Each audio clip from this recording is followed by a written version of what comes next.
Hey everyone, Minutia Minute here, coming at you guys with another week in the 365 movie challenge.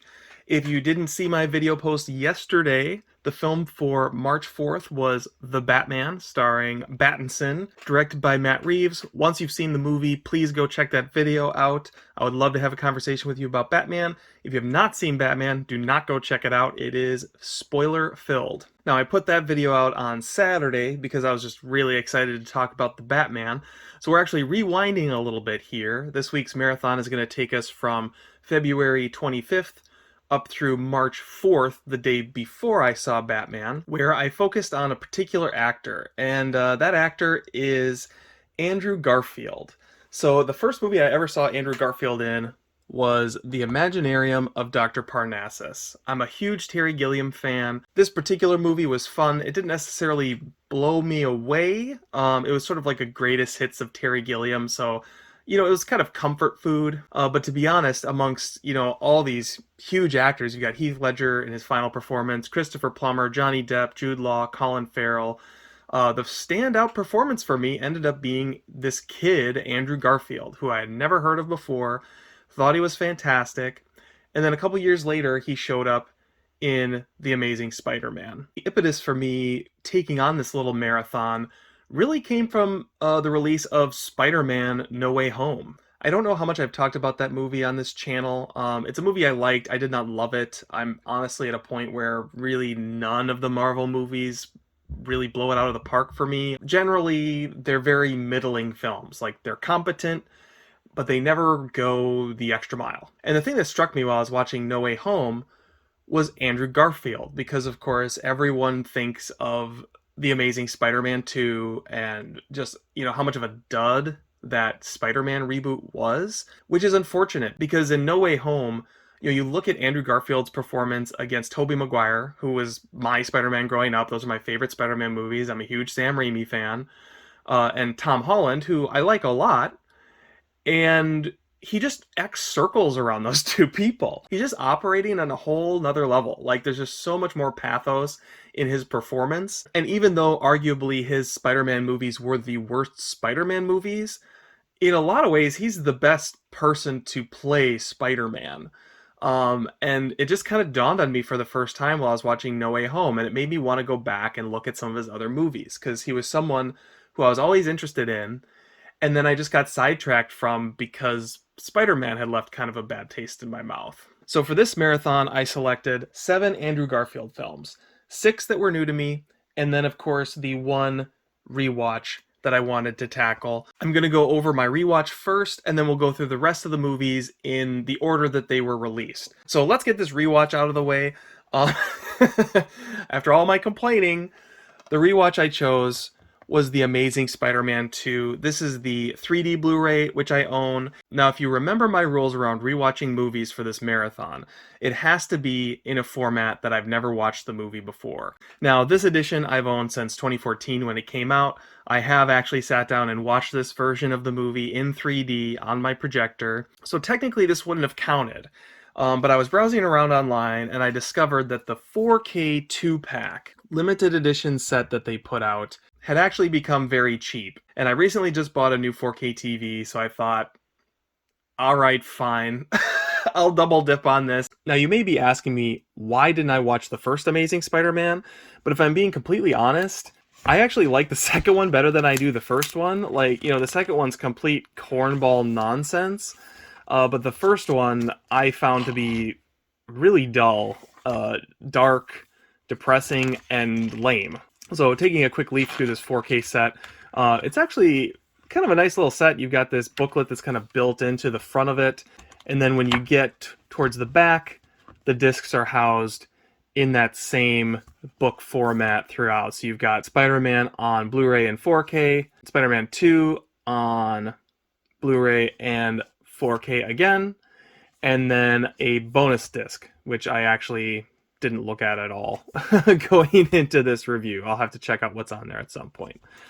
Now, not only did I commit the sacrilege of double dipping on Amazing Spider-Man 2, but I'm actually probably going to keep this version as well, because honestly, the 3D version of this is probably the best way to watch the movie, because, the one thing the movie has going for it is it feels like a theme park ride, and watching it in 3D is actually pretty stunning. So looking back on this Sony flop, I was actually kind of surprised just how bad it actually was. I probably haven't watched this movie since like 2014, 2015, and frankly, it was one of the most exhausting experiences I've had all year during this marathon because it's one of those movies that just never lets up, never has a sense of direction, but it's always barreling towards whatever kind of the next plot point is. The movie opens with Peter Parker's parents on an airplane trying to make an escape, and the airplane's crashing, his wife gets shot, he's trying to upload this file and fight off this guy with a gun.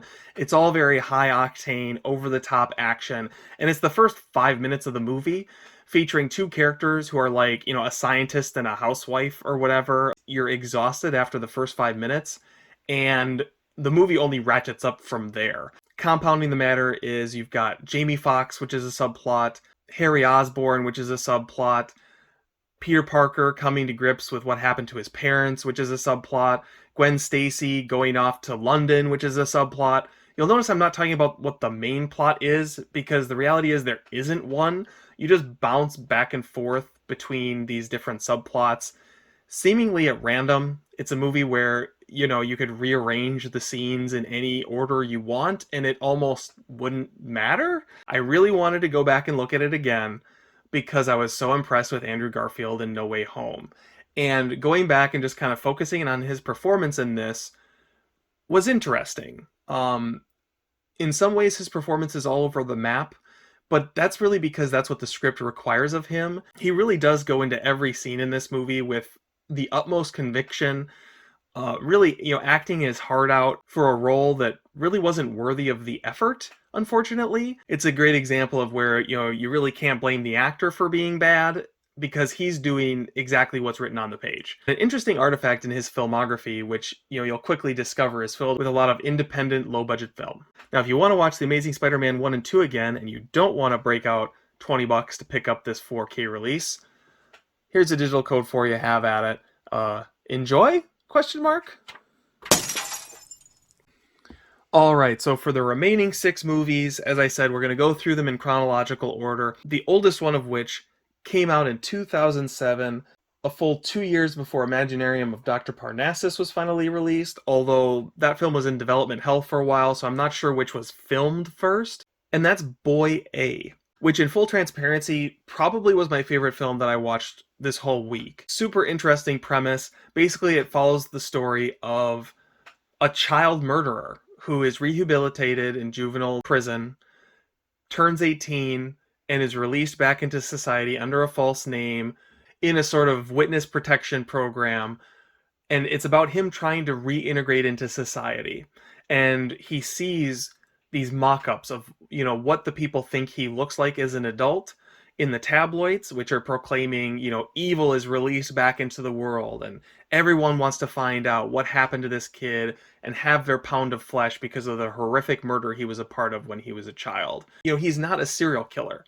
He truly is trying to reintegrate into society. Like, it's really just a drama about him, his girlfriend, and his friends, and what it's like for him to keep this, world-ending secret to himself, and what would happen if the truth ever actually came out. Masterfully performed by Andrew Garfield. One of the things he's really good at selling as an actor is conveying loneliness to the audience. He has a lot of different visual cues that he can rely on to convey that to the audience on screen without saying a word, that ultimately leads to a really gripping performance. And this movie would be nothing without Andrew Garfield, because no one else could have played someone who was a known murderer, someone who murdered a little girl when he was a kid, and somehow at the end of the movie, you empathize with him and what he's going through and what his ultimate fate ends up being.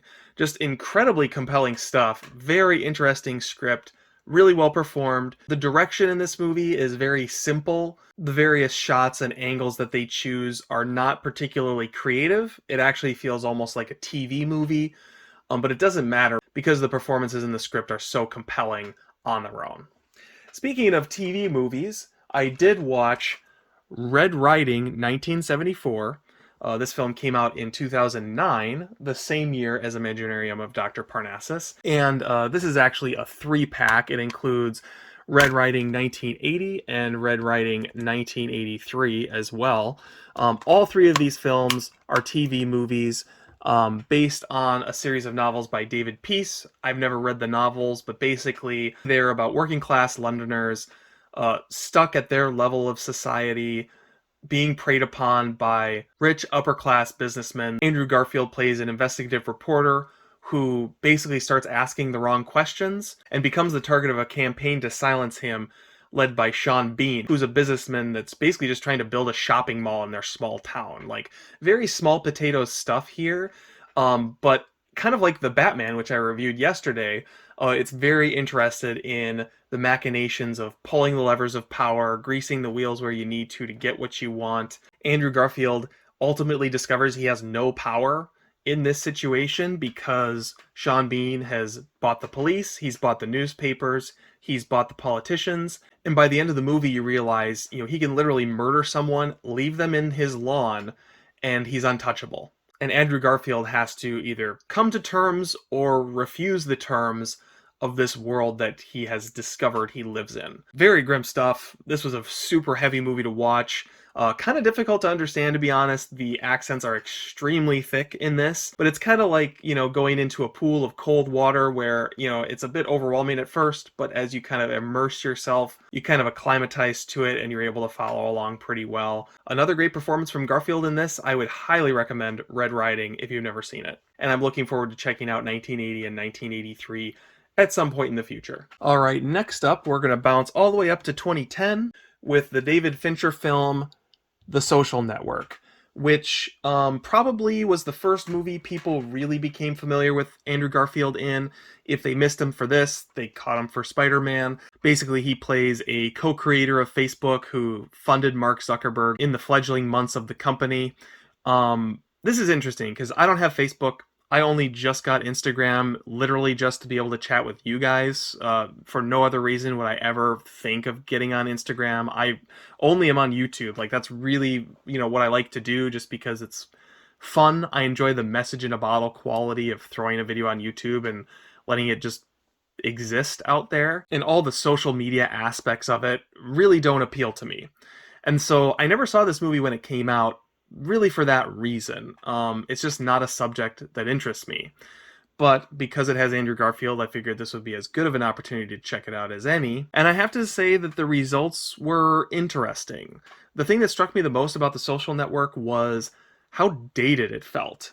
For a movie that came out, in 2010, dealing with subject matter that had only happened, within the prior 5 or so years before the movie came out, it's kind of shocking how far we've come in terms of social media and just how flash in the pan all of these things really are. Because everyone's saying things like, Facebook me, which of course, even though I was never on Facebook, I'm very familiar with the phrase Facebook me and right on my wall and blah, blah, blah, blah, blah. But, but now it seems trite in the world of TikTok and Instagram and all these other things that are out there. Additionally, like, it's very focused on the idea of, money is power and, what kind of a person is Mark Zuckerberg, which, of course, over the last 5 years, the conversation has completely shifted to one of censorship. What is Facebook itself doing to society? Like, that kind of a thing. As kind of gut-churning as some of the behaviors that people undertake in this movie are, it was surprisingly quaint watching it now in today's political landscape, and I thought that that was just kind of interesting. As far as the movie itself, I mean, obviously it's well directed. David Fincher does a great job. Andrew Garfield and Jesse Eisenberg both give solid performances. Overall, probably the thing that carried me through the movie was the score by Trent Reznor. I thought it was fantastic. Trent Reznor scores are always really good alongside David Fincher's films. This movie's no exception. Even though it was a subject matter I wasn't very interested in, it was a good movie, even if it wasn't necessarily, quote unquote, for me. Okay, now on to the final 3 films that I watched, all of which are movies that came out after Andrew Garfield's stint as Spider-Man. The first of which was Under the Silver Lake, which I believe originally was released in 2017, but it was like at Cannes in 2017, and then got a wider release elsewhere through A24 the following year. So this movie is 2017, 2018. I'm honestly not 100% sure which. This is one of the most bizarre movies I've ever seen, and I'm still wrestling with how I felt about it. This is directed by David Robert Mitchell, who famously directed It Follows. This may not be a popular opinion, but to a certain degree, it was a little bit up its own ass, a little bit artsy fartsy for my taste. That's not to diminish the quality of the film. Like it was very well executed. It wasn't very scary to me. A haunting being like an STD, was interesting. I just felt like, the socially aware horror movie was much better executed in future films like Get Out, quite frankly, where, there's both a strong commentary, but it's also very intense and scary. And so I wasn't sure exactly what to expect from Under the Silver Lake, which the only thing I knew about it was, it's a Hollywood noir. What I didn't know is that this is also a black comedy. The best comparison I can think to make for it is, and now I can't remember the name of it, but it's that Ryan Gosling, Nicholas Winding Refn movie that was the follow-up to Drive. The one where his hands get cut off. I'll show a picture. Only God Forgives. That's what it was. Only God Forgives. This movie reminded me of that because, like, it's so bizarre and so artistic at the same time that you can't tell if you're supposed to be laughing at it or taking it seriously. It's very obtuse, very difficult to stomach from like a general audience going perspective. And I haven't looked at the reviews for Under the Silver Lake, but I would imagine it's very similar to Only God Forgives, in which it's you either love it or you hate it. Especially coming off of a movie like Drive and It Follows, where those films have a certain amount of commercial appeal, and then the director just like completely blindsides you with their next movie, right? So basically the premise of this movie is Andrew Garfield sees a woman in his apartment complex. He briefly gets to know her, and then she disappears. And it's about him trying to figure out what happened to her. Classic noir setup. He has this sense that there's a whole nother level to society. The rich know something that the poor people don't. And he believes that they're leaving messages to each other within the context of popular culture that everyone is consuming, and it means something completely different to the people that know compared with the people that don't know. And all of that is intertwined with a dog killer that's on the loose in LA and this woman who's disappeared. I'm hesitant to share anything more about this than that because this is a movie where you can kind of go full spoilers or you can go no spoilers, but there's really almost no in between. And frankly, the ride of this movie is probably the strongest thing it has going for it. It's filled with red herrings and false starts that's really going to torture the watcher of it if they've never seen it before. But if you know the kind of final trick of the ending, then it's probably going to deflate some of the movie's obtuseness, which is what makes it unique and interesting. Honestly, I feel like I'm really beating around the bush because, as I already said, I haven't completely made up my mind about this movie. I'm leaning towards a thumbs up, but only to a very specific audience, because this movie isn't necessarily challenging in the sense that, it deals with these heavy topics that you should engage with to be a better human being. It's more challenging in that I dare you to watch this movie kind of a way. So, I don't know. If you've ever seen this movie, let me know your thoughts. I'd really like to get a handle on this one. The film does really drip with atmosphere, and there is a lot of talent behind the camera, and a great performance from Andrew Garfield, which is, of course, what we're in it for this week. So, I don't know. Give it a try. Let me know what you think. I would say thumbs up, but definitely not for everyone. So that leads to the penultimate film that I watched, which was Hacksaw Ridge. I'm not a big war movie fan. I don't know anything about this conscientious objector that's still served in World War II and like what that whole story was. The first 20 minutes, half hour of this movie were pretty gnarly. It was a pretty tough grind. It just is filled with all the sort of war movie cliches of, a kid in a small town who falls in love with the local nurse. They frolic around in the woods and, look out over the town together on a ridge. And then, their courtship gets cut short because he joins the army and is going to go serve his country. It's just, I've seen it a zillion times. You know, we saw a variation on it in Wind Talkers just a few weeks ago when we were on John Woo Week. Like, every war movie kind of starts like this. The thing that made this movie a little bit more interesting was Hugo Weaving, who plays Andrew Garfield's father, who's a veteran from World War One, who even 30 years later is dealing with the grief of, you know, what he experienced on the battlefield and the friends that he lost. And by the time you get to the part where Andrew Garfield hits boot camp and you meet Vince Vaughn, the movie starts to kind of win me over. Vince Vaughn does actually a really good job playing a somewhat comical sergeant who, you know, who mercilessly teases his soldiers. Again, it's kind of typical war movie fare, but it was kind of a welcome breath of fresh air after the melodrama of the first half hour. And you have kind of an interesting dynamic building because Andrew Garfield won't use a gun. It's constantly getting litigated, and there's a potential he could be court-martialed. Everyone in his battalion hates him. But where this movie really starts to shine is when they actually get to Hacksaw Ridge. Andrew Garfield gets a little bit lost in the film while everyone, you know, tries to take Hacksaw Ridge and basically fails. Since he can't use a weapon, there really isn't a whole lot for him to do.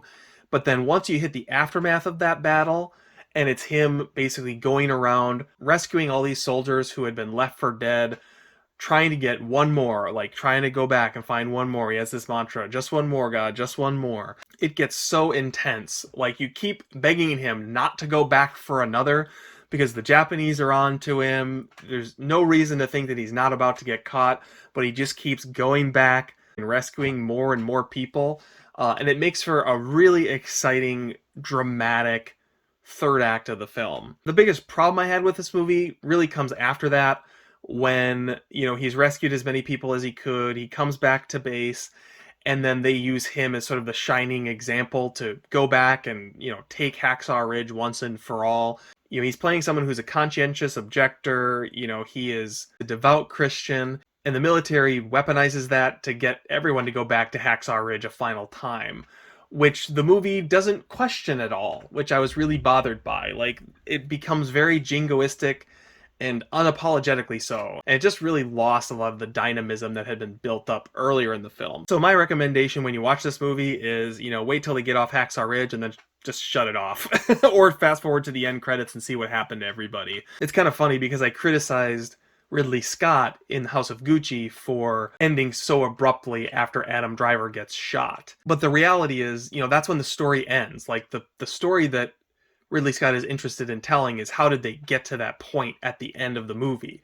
And Hacksaw Ridge feels like it should have taken the Ridley Scott direction and just end when he rescues everybody, and then just a blurb about what happened and how they ended up ultimately taking Hacksaw Ridge successfully. It would have preserved the impact of what Andrew Garfield's character did up on that ridge more so than seeing them go back and have this big grand battle at the ending. So that just leaves one final Andrew Garfield movie that I watched for this marathon, and sadly we're not going to go out on a high note. I actually liked this movie less than The Amazing Spider-Man 2. I hate to say it, although it certainly had higher aspirations than that movie, and that's this movie Mainstream.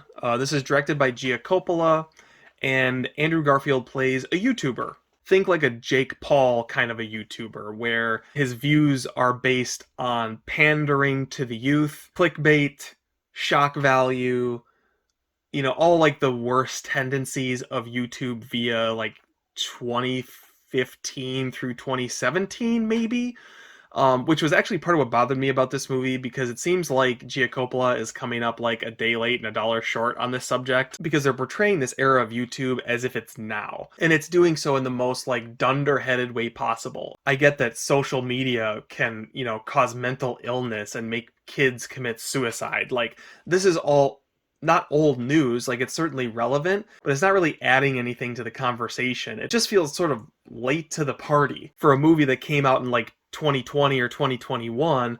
You know, she should have maybe made a movie about TikTok. But I guess that's the danger of making movies about these various tech platforms is, you know, you never know when it's going to be outdated. She may well have written this movie when it was, you know, at peak relevance. But by the time the movie was funded and came out, it just feels dated and irrelevant. and not in a quaint way like the Social Network movie did, in a much more like, this is embarrassing kind of a way, unfortunately. To make matters worse, this is actually the one movie I did not like Andrew Garfield in.